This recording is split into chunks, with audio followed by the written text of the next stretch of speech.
చేతులున్న వాళ్ళందరూ కూడా పిడికిలెత్తాలి.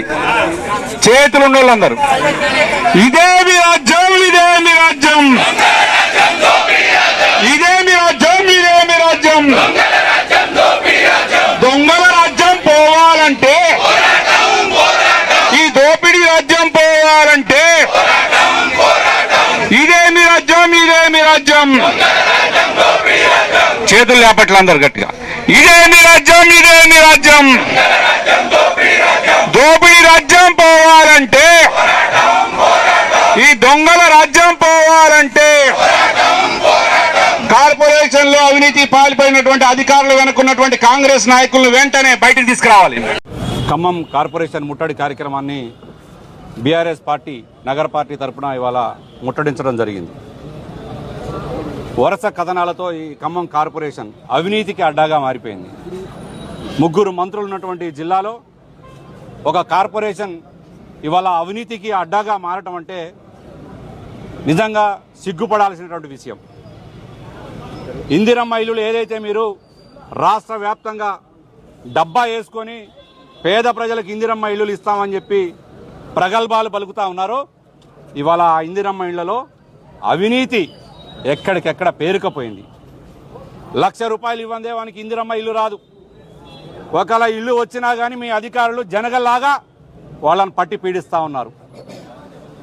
బునాది లెవెల్లో బిల్లు పెట్టాలంటే డబ్బులు ఇవ్వాల్సిందే, లెంటల్ లెవెల్లో బిల్లు పెట్టాల్సిందే, డబ్బులు ఇవ్వాల్సిందే, స్లాబ్ లెవెల్ బిల్లు ఇవ్వాల్సిందా కానీ ఇవాళ డబ్బులు ఇవ్వాల్సిందే. అంతటి దారుణమైన పరిస్థితిలో ఇవాళ ఖమ్మం కార్పొరేషన్ నడుస్తూ ఉంది. ఒక మంత్రి, ఒక సీనియర్ మంత్రి ప్రాతినిధ్యం వహిస్తున్నటువంటి ఈ నియోజకవర్గంలో ఇంత దారుణమైనటువంటి సంఘటనలు జరగటం అనేది నిజంగా మనం సిగ్గుతో తలదించుకోవాల్సినటువంటి పరిస్థితి. బాజాప్తుగా వీడియోలతో సహా బయటకు వచ్చినాయి. ఇవాళ గ్రౌండ్ లెవెల్లో కాంగ్రెస్ పార్టీ నాయకులు, అధికారులు కుమ్మక్కై ప్రజల్ని జనగల్లా పీడిస్తా ఉన్నారు. మరి స్థానిక మంత్రి గారికి కనిపించటం లేదా? ఇది ఒక భాగం అయితే ప్రభుత్వ అధికారులు యథేచ్ఛగా ఇదే కాంగ్రెస్ నాయకులతో కుమ్మక్కై విపరీతంగా జలగలగలక రక్తం దాగినట్టుగా డీజిల్ని తాగేస్తా ఉన్నారు కార్పొరేషన్లో. మేము పాలన చేసినప్పుడు, మేము అధికారంలో ఉన్నప్పుడు సబ్ జైలుకు సంబంధించినటువంటి బంకుకు మేము డీజిల్ అప్పచెప్తే ఇవాళ మంత్రి గారి అనుచరులకు ఆ డీజిల్ బంకును ఒప్పజెప్పి ఒక ప్రైవేట్ బంకును, ఆ బంకు ద్వారా ఇవాళ డీజిల్ కొట్టించుకునేటువంటి పరిస్థితి. మూలన పడ్డ ట్యాంకర్ పేరు మీద డీజిల్ పోద్ది, మూలన పడ్డ చెత్త ట్రాక్టర్ పేరు మీద బంకులో డీజిల్ పోద్ది. బంకులు వీళ్ళు సొంత కార్లు పంపించుకోవటం, డీజిల్ కొట్టించుకోవటం, తర్వాత బ్రేక్ డౌన్ అనేటువంటి వెహికల్ నెంబర్లు ఇచ్చి బిల్లులు పంపించడం. ఇంత దారుణమైన పరిస్థితి ఖమ్మం కార్పొరేషన్లో నడుస్తూ ఉంటే ఇవాళ కాంగ్రెస్ పార్టీ ఇటుపక్క అధికారులు కుమ్మక్కై ఈ అవినీతికి పాల్పడతా ఉంటే ఇవాళ అధికారులను ఒక్కరినే బలి చేయటం కాదు, దీని వెనుకున్నటువంటి కాంగ్రెస్ పార్టీని కూడా, ఆ నాయకులను కూడా బయటకు తీసుకురావాలని చెప్పి బీఆర్ఎస్ పార్టీ డిమాండ్ చేస్తూ ఉంది. వాళ్ళపైన ఖచ్చితంగా క్రిమినల్ కేసులు పెట్టాలి. ఎంతవరకు డీజిల్ వాడారో అది రికవరీ చేయాలి. మళ్ళా తిరిగి బంకుని మేము ఏదైతే సబ్ జైల్ ఖైదీల కోసం వాళ్ళు పెట్టుకున్నటువంటి బంక్ ఏదైతే ఉందో గవర్నమెంట్కి ఆదాయం వచ్చేటువంటి బంకు, మళ్ళా ఆ బంకుకే ఈ డీజిల్ కొట్టించే ప్రక్రియను ఒప్పజెప్పాలని చెప్పి డిమాండ్ చేస్తా ఉన్నాం. తక్షణమే ఖమ్మం నియోజకవర్గంలో ఉన్నటువంటి ఇందిరమ్మ ఇళ్లపై ఎంక్వైరీ చేయాలి, విజిలెన్స్ ఎంక్వైరీ చేయాలి. నిజమైన లబ్ధిదారులు కట్టుకుంటున్నారా, లేకపోతే వాళ్ళు నిష్పక్షపాతంగా అధికారులు పోయి వాళ్ళకి ఇల్లులు కట్టుకోవడం కోసం సహకరిస్తున్నారా, లంచాలు తీసుకుంటున్నారా అనే దాని మీద కూడా నిష్పక్షపాతంగా ఎంక్వైరీ చేయాలి, విజిలెన్స్ ఎంక్వైరీ చేయాలి.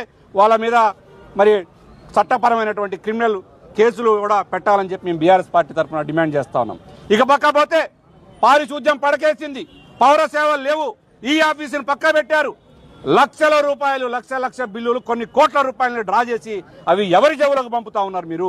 ఈ ఆఫీస్ ఎందుకు పక్కన పెట్టారు? ఈ ప్రొక్యూర్మెంట్ ద్వారా ఎందుకు వర్కులు చేయట్లేదు? లక్షల బిల్లులు డ్రా చేసి ఎవరి జేబులకు పంపుతారు? అది కూడా మీరు చెప్పాల్సినటువంటి అవసరం ఉంది ప్రజలకు. ఇక మురికాల గురించి, చెత్త గురించి మాట్లాడితే ఎక్కడ పారిశుద్ధ్యం అక్కడే పడకేసింది. గల్లీలలో పోయి చూస్తే కాలువలు తీసే నాదుడు లేడు, ఇంటింటికి చెత్త సేకరించే నాయకులు లేవు, కార్మికులు పనిచేయట్లేరు. ఒక ట్రాక్టర్ ఒకసారి వచ్చిపోతే తిరిగి మళ్ళా వచ్చేటువంటి పరిస్థితి లేదు. ఒక్కొక్క రోజు డే బై డే కూడా ఎగ్గొట్టేస్తా ఉన్నారు. ఏం సుఖం? ఇన్ని ట్రాక్టర్లు కొన్నాం మేము అధికారంలో ఉన్నప్పుడే, ఇంతమంది ప్రైవేటు ఆటో వర్కర్లకు ట్రాలీలు ఇచ్చి కూడా ఇంతమందిని ఎంగేజ్ చేశాం. ఇవాళ ఏమైపోయింది కార్పొరేషన్? మరి బీఆర్ఎస్ పార్టీ ఉన్నప్పుడు ఎందుకు కలకల్లాడింది? వెలుగు జిలుగులతో ఉన్నటువంటి ఖమ్మాన్ని ఇవాళ మీరు చిమ్మచీకటిగా మార్చేశారు. ఒక గొంగళ పురుగులా ఉన్నటువంటి ఖమ్మాన్ని మీరు సీతాకోక చిలకం చేసి చూపెడితే మీరు ఇవాళ మళ్ళీ తిరిగి గొంగళ పురుగు తయారు చేశారు ఈ ఖమ్మాన్ని. లైట్లు లేవు, ఎక్కడ అధికారి రెస్పాండ్ అవ్వడు, ఒక ఫోన్ చేస్తే అధికారి కూడా ఫోన్ లిఫ్ట్ చేయడు. ఇంత దారుణమైనటువంటి పరిస్థితుల్లో ఖమ్మం కార్పొరేషన్ ఉంది. తక్షణమే దీనిపైన చర్యలు తీసుకోవాలి. అవినీతికి పాల్పడినటువంటి కాంగ్రెస్ నాయకులు అధికారులపై తక్షణమే చర్య తీసుకోవాలని చెప్పి మేము డిమాండ్ చేస్తా ఉన్నాం. జై తెలంగాణ. ఇంతకుముందు మనం మున్సిపల్ కార్పొరేషన్ వెహికల్స్ అక్కడ ఉండేది. మరి ఇప్పుడు అక్కడ నుంచి మార్పిచ్చి కొంతమంది కావాలని దాని వెనక కొంతమంది మరి కాంగ్రెస్ వ్యక్తులు, కాంగ్రెస్ నాయకులు ఉంటే మరి మార్పిచ్చి వాళ్ళ యొక్క కమిషన్ల కోసం మార్పిచ్చి ఈ రోజు డీజిల్ లో అనేక కుంభకోణాలు జరుగుతున్నాయి. ఇక్కడ 50 లీటర్లు డీజిల్ లాంచుకోవడం, 10 లీటర్లు 20 లీటర్లు కొట్టించి ఆ బంకు యజమాని తోటి మరి మిగతా దాన్ని పార్టీ ఆఫీసర్లు కానీ, లోకల్ నాయకులు కానీ, కాంగ్రెస్ నాయకులు కానీ మరి వాళ్ళ మీద ఒత్తిడి చేసి డబ్బులు ఇస్తేనే మరి ఇల్లు కడతాం, లేకపోతే డబ్బులు ఇస్తేనే బిల్లులు చేస్తామని చెప్పి ఈ రోజు వారి మీద ఒత్తిడి చేయడం జరుగుతుంది. మరి ఈ రోజు ఇంధనం బిల్లు చాలా మంది ఇంకా గ్రౌండింగ్ కూడా లేని పరిస్థితి ఈ రోజు ఖమ్మం కార్పొరేషన్ ఉంది. మొదటి విడత ఇంతవరకు కంప్లీట్ కాలేదు. రెండో విడత ఇంతవరకు చాలా మంది లబ్ధిదారులు ఇంకా వెయిట్ చేస్తా ఉన్నారు.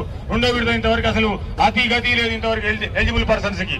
అదే విధంగా మరి శానిటేషన్ లో ఈ రోజు మీరు ఒక చిన్న ఎగ్జాంపుల్ చెప్తా. మొన్న పోయి 20 ట్రాక్టర్లు డంపింగ్ యార్డ్ లో నిలబడితే మరి నిన్నటి వరకు సాయంత్రం వరకు కూడా వాటిని తీసుకొచ్చే పరిస్థితి మరి ఖమ్మం కార్పొరేషన్ లో శానిటేషన్ లేదు. ఎక్కడ చూసినా వీధులలో ఎక్కడ చూసినా కానీ చెత్త కుప్పలు పేరుకపోయి దోమలు విపరీతంగా పెరిగిపోతున్నాయి. మరి శానిటేషన్ పట్టించి దాని మీద ఆజమాయిషీ లేదు. అదేవిధంగా మరి పౌర సేవలు దాదాపు ఎంతో మంది ఈ రోజు మున్సిపల్ కార్పొరేషన్ చుట్టూ మరి మ్యూటేషన్స్ లో కానీ, ఇంటి నెంబర్లు, కొత్త ఇంటి నెంబర్లు కానీ, తర్వాత LRS కానీ అనేక మరి పౌర సేవల కోసం నిలిచిపోయి